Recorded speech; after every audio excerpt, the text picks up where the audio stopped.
히스기야 왕, 우리가 열왕기하 18장 말씀에서 어제도 살폈고 오늘도 살피고 있습니다.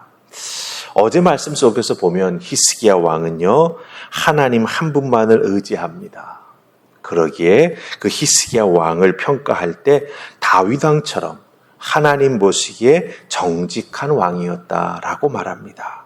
그리고 남쪽 유다의 종교적인 그 개혁을 이루지요. 그래서 산당이 계속 남아 있었거든요. 왕이 바뀌어도 그 산당을 다 제하여 버리고 그 산당에서 우상 제사를 드렸던 그 모든 것들을 다 무너뜨리고 막아버립니다. 참 하나님 보시기에 신실한 왕의 모습을 히스기야가 가지고 있습니다. 다윗처럼 나라를 믿음으로 다스리고 산당을 제거하고 거기에서 우상 숭배했는데 그것을 다 무너뜨리고 말았다라고 하는 거죠. 참 귀한 왕의 모습입니다. 그런데 여러분들, 오늘 우리가 읽은 말씀 속에 보면은요, 이 히스기야 왕은 어제 말씀에 나오는 히스기야 왕인지 우리가 좀 헷갈리는 부분이 있습니다. 의심스럽기도 하다라고 하는 거죠. 왜냐하면 7절 말씀 보면은요, 히스기야 왕은 더 이상 아수르 왕을 섬기지 않고 하나님만 의지했다라고 말하고 있습니다. 그런데 그렇게 아수르 왕에게 조공을 드리지 않고 하나님만 의지하면서 나라를 다스리겠다고 했는데 그 아수르 왕이 복수를 하러 오죠. 네가 감히 나에게 조공을 안 바쳐? 그러면서 군대를 모아서 예루살렘으로 진격해 올라오니 그 아수르 왕의 군대 앞에 히스기야 왕이 너무나 쉽게 무너져 내립니다. 너무나 쉽게 무너져 내립니다. 이런 두 가지 모습, 극명하게 대비되는 이 두 가지 모습을 보면서 우리는 그래, 이 히스기야 왕 참 연약하다, 나쁘다, 부족하다, 불신앙이다, 이렇게 쉽게 평가할 수 있을 겁니다. 왜? 눈에 보이니까.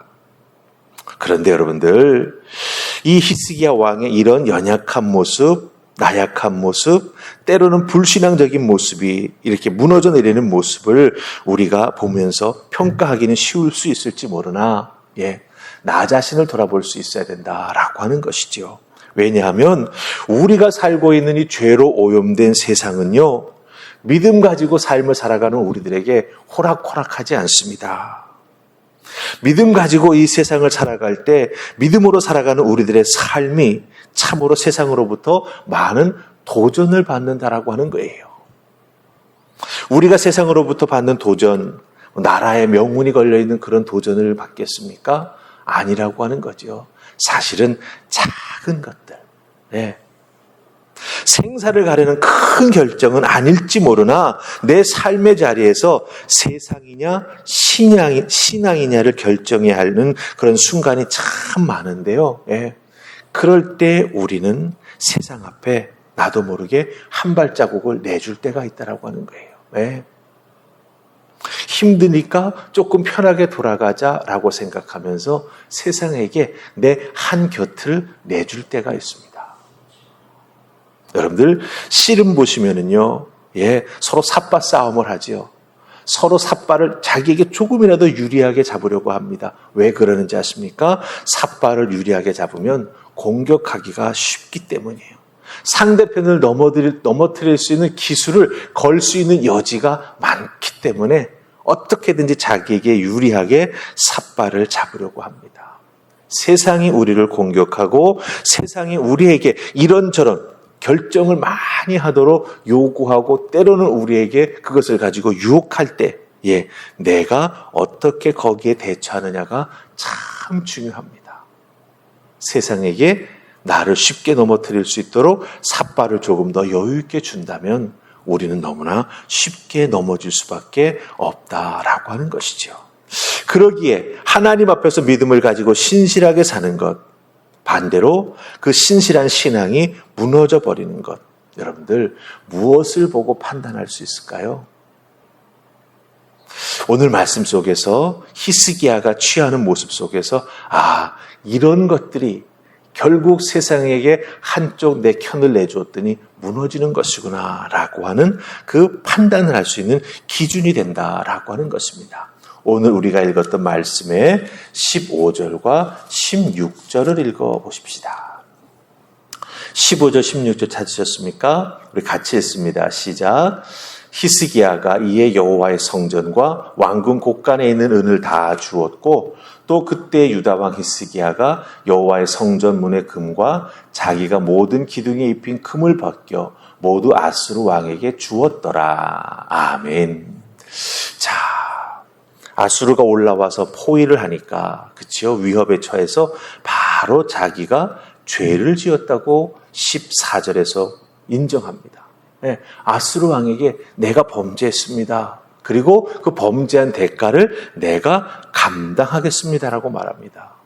그러자 이 아수르 왕 사네립은요, 기다렸다는 듯이 금 30달란트, 은 300달란트를 내놔라 라고 요구합니다.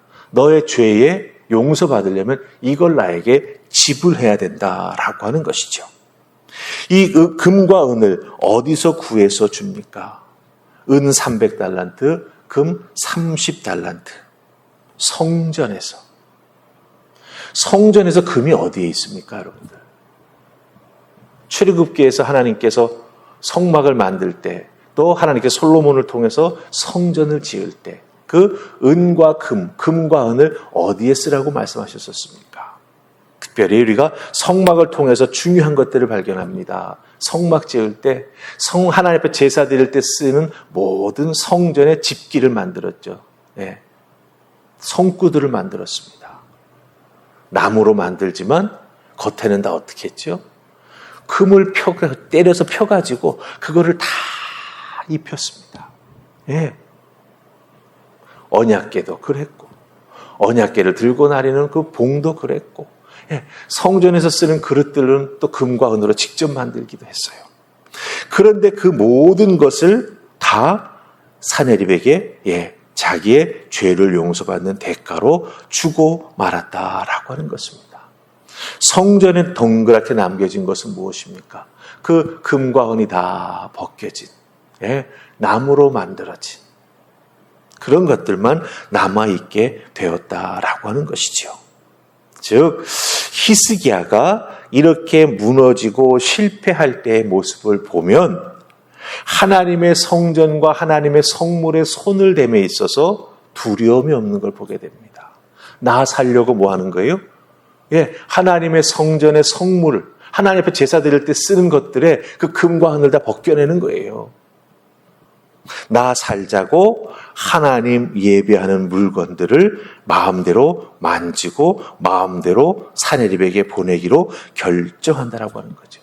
이걸 다른 말로 바꾸면 뭡니까? 이렇게 정말 그 신앙이 무너져 내릴 때, 세상과의 관계 속에서 자꾸 우리가 실패할 때 결국 드러나는 모습은 무엇이냐? 예배와 관련된 나의 신앙의 모습이 무너져 내리고 있다라고 하는 것입니다. 이것을 우리가 히스기야를 통해서 발견하게 된다라고 하는 거죠. 히스기야 성물을 다 없애버린 건 아닙니다. 하지만 하나님께 영광 돌리기 위해서 성물의 마지막은 다 금으로 이렇게 쌓았거든요. 그 금을 다 벗겨 사네립에게 줌으로 말미암아 하나님께 영광 누리는 그것을 다 가려버리고 말았다라고 하는 것이죠.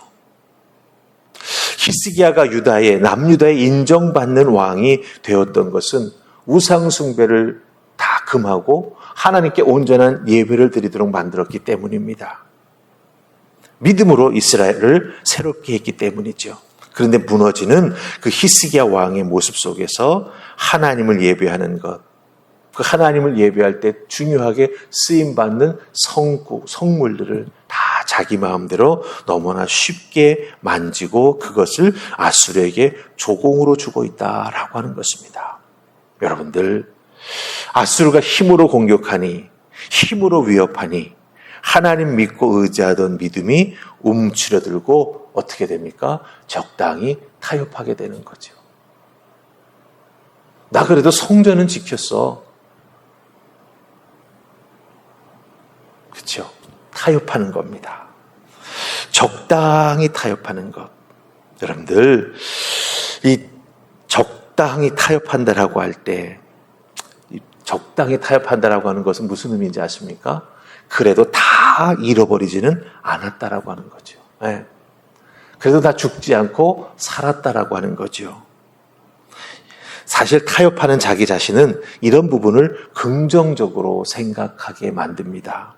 그래도 나 신앙 다 잃어버린 건 아니잖아. 근데 여러분들, 한 번 타협한 신앙은 두 번, 세 번 세상과 타협하는 건 점점 쉬워지게 됩니다. 예. 우리가 바늘도둑, 소도둑 된단 말이 있지 않습니까? 비슷한 원리예요. 한 번 세상과 타협한 신앙은요, 두 번째 타협할 때에 크게 어렵지 않습니다. 어느 순간 그런데 완전히 무너져 내리게 된다라고 하는 것이죠. 그러게 여기서 우리가 깊이 생각해 봐야 될 부분이 있습니다.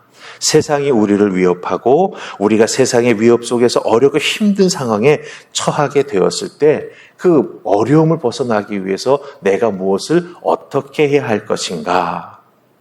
첫 번째는요, 성급해서는 안 된다라고 하는 거예요. 예, 히스기야 왕 올라와서 예루살렘 둘러싸자마자 내가 잘못했습니다. 자기 죄 인정하지 않습니까? 내가 대가를 치르겠습니다라고 말하는데 몇 달 버티지 않았습니다. 성경은 그런 기록이 없어요. 둘러쌌다, 바로 인정하고 바로 대가를 주었다라고 하는 거예요. 여러분들, 그런데 이것을 우리가 이겨나가기 위해서는요, 섣불리 결정해서는 안 된다라고 하는 겁니다. 왜냐하면 하나님께서 천지를 창조하실 때 하루, 이틀, 3일, 사흘 이렇게 쭉 하나님께서 시간을 만드셨어요. 시간의 주인은 하나님이십니다. 우리가 믿는 하나님이 시간의 주인이세요. 그렇다고 한다면 하나님 앞에 그 문제를 가지고 나아가 엎드려 기도할 때 시간의 주인 되신 하나님께서 하루가 천년 같고 천년이 하루 같은 하나님의 능력으로서 우리들의 삶을 지키시고 이끌어 주시고 또한 피할 길을 하나님께서 열어주신다라고 하는 거예요. 그것을 우리가 믿음으로 예배하며 깨달아 알고 하나님께서 허락해 주시는 그 길로 나아가는 믿음의 사람이 되어야 한다라고 하는 것입니다. 그러기에 시간, 하나님 것이다라는 걸 먼저 기억해야 되고요. 두 번째는 인간적인 방법을 내 스스로 선택해서는 안 된다라고 하는 것입니다. 우리가 북이스라엘의 왕들이 무너져 내리는 그 모습을 계속해서 보았지 않습니까? 왜 무너져 내립니까? 하나님 의지하지 않고 결국은 세상의 방법을 따라갔기 때문이죠. 우상 숭배가 세상의 방법입니다. 예, 그것 때문에 결국은 무너진 것이거든요. 그러기에 오늘 우리들이 이 세상에서 믿음의 사람으로서 어렵고 힘든 일을 만날 때 어떻게 해야 되겠습니까? 시간의 주인은 하나님이시다. 내 삶을 흘러가고 있는 시간을 하나님이 붙잡고 계신다. 그래서 그 시간의 주인 되시는 하나님 앞에 나아가 내 어렵고 힘든 일, 두려움을 아버지 앞에 내어놓고 기도할 때 시간의 주인 되신 하나님께서 내 인생의 시간을 다스려 주십니다. 그리고 인간적인 방법이 아니라 하나님의 방법으로 해결할 수 있도록 하나님께서 길을 열어주십니다. 이것을 기억하시고 여러분들 시간, 방법 하나님께 다 맡기고 기도하며 나아갈 때 하나님께서 반드시 도와주십니다. 중요한 건 뭡니까? 내가 견디는 거예요. 견디는 건 다른 말로 말하면 우리 믿음의 사람들은 단련을 받는 겁니다. 훈련을 받는 겁니다. 네. 하나님 앞에 정금같이 믿음의 사람으로 세워지는 것이다라고 하는 것을 꼭 기억하시고 여러분의 어려운 문제들이 있을 때마다 하나님 앞에 나와 시간을 붙잡고 기도하는 그 은혜가 있기를 주님의 이름으로 축복합니다. 아멘. 우리 기도하십시다. 좋으신 하나님 은혜 감사합니다. 오늘 히스기야 왕의 이 모습을 보면서 나는 내 삶의 어렵고 힘든 문제를 어떻게 결정하는가 돌아보게 해주시니 감사합니다. 히스기야를 통해서 분명히 내 삶에 또 특별히 내가 결정하는 과정 중에 적용해야 될 것이 있음을 발견하게 됩니다. 시간은 하나님의 것이다. 나는 하나님의 자녀로서 하나님이 내게 허락해 주신 시간 안에서 살아가고 있다. 그러기에 시간을 통하여 하나님은 나를 보호하시고 이끌어 주실 것이다. 그 믿음으로 아버지 앞에 기도하며 또한 인간적인 방법이 아닌 하나님의 방법을 구하며 나아가는 기도의 사람, 담대한 믿음의 사람, 기다릴 줄 아는 사람, 기다림의 과정 속에서 단련받고 훈련받을 때 그것이 나를 정금같이 순도 100%의 믿음의 사람으로 만드시려고 하는 하나님의 손길임을 기억하고 견디어내며 이겨내며 아버지 앞에 감사할 줄 아는 우리 모두가 되게 하여 주시옵소서. 아버지께서 도우시고 오늘도 감사가 충만한 삶을 살아갈 수 있도록 이끌어 주실 줄 믿사옵고 예수님 이름으로 기도하옵나이다. 아멘.